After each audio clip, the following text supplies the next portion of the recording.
नमस्कार, मैं पत्रकार आशीष राठौर आपका फिर से एक बार स्वागत करता हूं।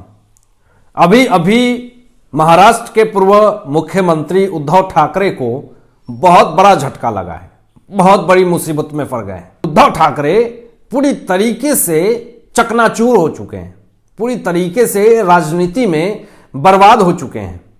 वो कितना भी कोशिश कर रहे हैं, दूसरे पार्टी से जाकर के मुलाकात कर रहे हैं, आम आदमी पार्टी से जाकर के मुलाकात कर रहे हैं कि किसी तरीके से महाराष्ट्र में गठबंधन करके अपनी सत्ता बना ले, लेकिन वो होने वाला नहीं है जिस तरीके से इनको झटके पे झटके लग रहे हैं। अब इधर अजित पवार ने भी एक बड़ा बयान दे दिया है कि एकनाथ शिंदे को लेकर के कि उद्धव ठाकरे जो सोच रहे हैं वो होने वाला नहीं है। वो बयान भी आपको बताएंगे, लेकिन सबसे पहले ये बता दें कि पिछले कुछ दिनों से लंदन में थे विधानसभा अध्यक्ष, विधानसभा स्पीकर राहुल नार्वेकर जी, और वो जैसे ही लंदन से मुंबई आते हैं वहां पे मीडिया उनको घेर लेती है। क्यों मीडिया घेर लेती है? क्योंकि सुप्रीम कोर्ट ने यह कहा कि 16 विधायक की अयोग्यता पे फैसला विधानसभा अध्यक्ष, विधानसभा स्पीकर ही ले सकता है, और वो हैं बीजेपी के राहुल नार्वेकर जी। अब जिस तरीके से देवेंद्र फडणवीस जी ने भी एक बयान दिया था ऑन मीडिया में कि राहुल नार्वेकर जी के ऊपर दबाव बनाया जा रहा है, तो मीडिया ने यह सवाल पूछा कि क्या राहुल नार्वेकर जी 16 विधायक की अयोग्यता को लेकर के आपके ऊपर दबाव बनाया जा रहा है? तो राहुल नार्वेकर जी ने साफ तौर पे कहा कि मैं बाहर की बात नहीं करना चाहता हूं। सुप्रीम कोर्ट ने जो फैसले दिए हैं उस आधार पे मैं जल्द से जल्द फैसला लूंगा। सबसे पहला काम मैं यही करूंगा कि 16 विधायक की अयोग्यता पे फैसला मैं लूंगा। तो जो लोग ये कह रहे थे कि राहुल नार्वेकर जी जो है वो जान करके इस 16 विधायक की अयोग्यता पे देरी कर रहे हैं, बहुत सारे लोग बहुत तरह की बातें कह रहे थे, तो उन्होंने इन तमाम बातों का पलटवार किया और यह कहा कि मैं जानबूझ करके मैं 16 विधायक की अयोग्यता के फैसले पे देरी नहीं कर रहा हूं। मैं इंडिया में नहीं था, मैं लंदन में था, और जैसे ही आया हूं मैंने सुप्रीम कोर्ट के फैसले को सुना, देखा, समझा, और उस आधार पे मैं जल्द से जल्द फैसला लूंगा। तो दोस्तों, फैसला आएगा तो उसके बाद क्या फैसला आएगा इस पे नजर हमारी भी है, टिकी हुई है।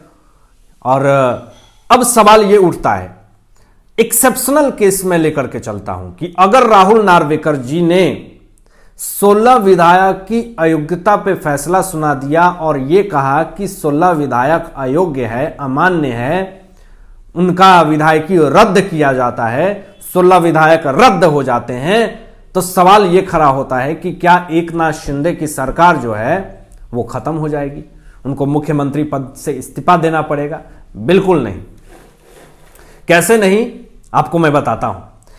यहां पर दोस्तों 288 सदस्य विधानसभा में सरकार अपने बहुमत के निशान को नहीं खोएगी। यानी 288 सदस्य विधानसभा सरकार में है, उनके बहुमत में है एकनाथ शिंदे के पास। तो ऐसे स्थिति में अगर 16 विधायक अयोग्य हो भी जाएंगे तो भी एकनाथ शिंदे की सरकार जो है वो बरकरार रहेगी। अब अजित पवार ये कहते हैं कि अगर 16 विधायक अयोग्य हो भी जाए तो शिंदे फडणवीस की सरकार नहीं गिरेगी। जो लोग ये कह रहे हैं कि शिंदे फडणवीस की सरकार गिर जाएगी अगर राहुल नार्वेकर ने, विधानसभा स्पीकर ने अगर फैसला सुना दिया और 16 विधायक अयोग्य हो गए तो शिंदे फडणवीस की सरकार टूट जाएगी। फिर भी नहीं टूटेगी, क्योंकि 288 सदस्य विधानसभा में जो है वो बहुमत के तौर पे है, उनके निशान है। तो ऐसी स्थिति में अपनी सरकार को वो कायम रख पाएंगे। तो ये बार बार एक अलग तरह का प्रोपोगेंडा फैलाना, ये बार बार ये कहना कि ये शिंदे सरकार ज्यादा दिन नहीं चलेगी, शिंदे फडणवीस की सरकार ज्यादा दिन नहीं टिकेगी, तो इससे साफ तौर पे पता चलता है कि सबसे ज्यादा अगर समस्याएं हैं शिंदे और फडणवीस सरकार से तो वो विपक्ष को है। और उसमें विपक्ष में कौन? उद्धव ठाकरे जी, क्योंकि इनके सत्ता गई है, चुनाव चिन्ह गया है, पार्टी गया है, तो सबसे ज्यादा गुस्सा तो इन्हीं को है।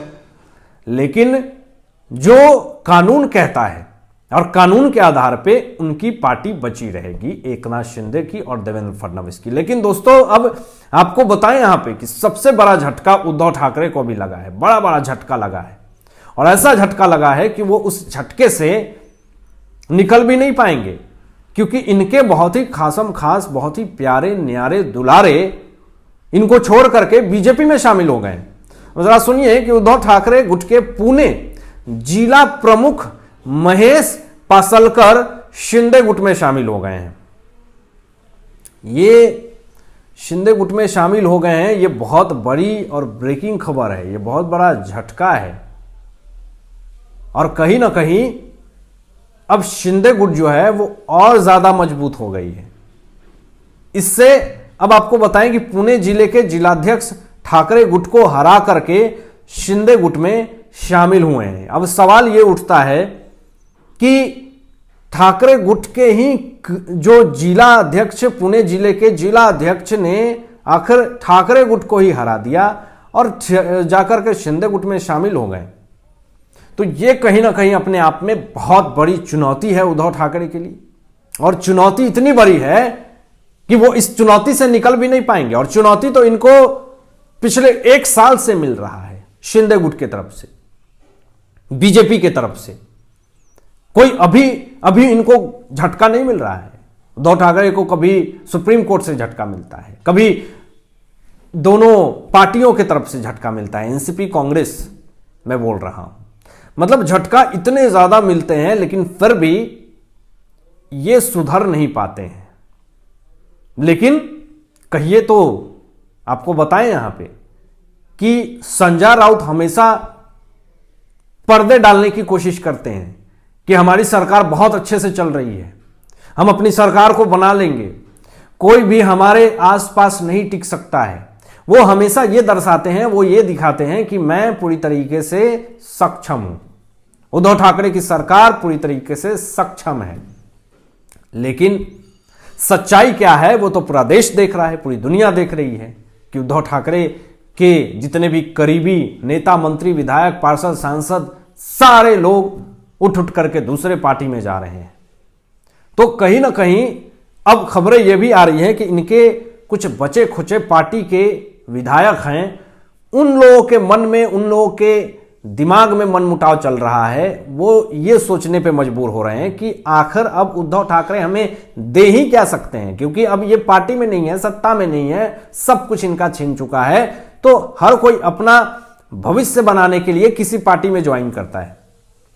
अब दूर दूर तक उद्धव ठाकरे का भविष्य नहीं दिख रहा है, तो अब उनके पार्टी के विधायक लोगों का भविष्य कैसे सुरक्षित होगा?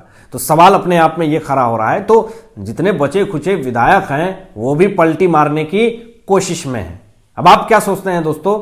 इन तमाम मुद्दों पे अपनी विचार व्यक्त कीजिएगा, और ऐसे ही निष्पक्ष पत्रकारिता के लिए इस चैनल को सब्सक्राइब करके बेल आइकन प्रेस कर लीजिएगा। धन्यवाद।